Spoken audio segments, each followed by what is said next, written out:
Teman-teman, di sini ada soal, terdapat laporan mengenai modus penipuan yang mengatasnamakan Bank Indonesia untuk pengembalian dana ke sejumlah rekening. Nah, di sini pertanyaannya, bagaimana seharusnya masyarakat bereaksi jika menerima surat atau pesan yang mengatasnamakan Bank Indonesia tentang transaksi keuangan? Di sini opsinya untuk pemilihan jawaban itu ada A sampai D ya. Yang A, menghubungi pihak Bank Indonesia untuk memverifikasi. Nah, apakah ini benar teman-teman jawabannya? Tentu benar ya. Karena kalau misalkan kita menerima suatu informasi pasti harus tahu dulu apakah ini valid atau tidak. Maka harus diverifikasi gitu ya. Takutnya kalau misalkan kita tidak memverifikasinya, maka ini akan menimbulkan hoax gitu ya teman-teman.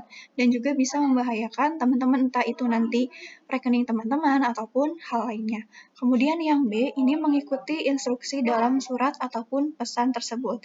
Nah ini tentu tidak boleh dilakukan gitu ya teman-teman. Tidak boleh dilakukan. Kenapa tidak boleh? Karena kan belum ada informasi validnya gitu ya, apakah ini dari Bank Indonesia ataukah bukan. Kalau misalkan contohnya penipuan gitu ya, sekarang kan banyak penipuan. Nah, maka akan merugikan teman-teman sendiri gitu ya. Kemudian yang C, ini mengabaikan pesan karena Bank Indonesia tidak pernah mengirimkan pesan semacam itu. Ini kurang tepat sebenarnya ya, kalau misalnya ada hal seperti ini, kalau tidak diverifikasi.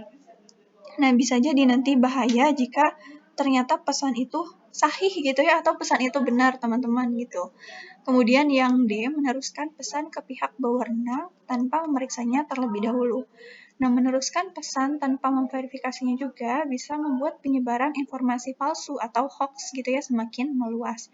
Jadi takutnya nanti ada berita ini Bank Indonesia bla bla bla gitu ya. Nah, ini kurang tepat juga gitu kalau misalkan langsung melaporkannya.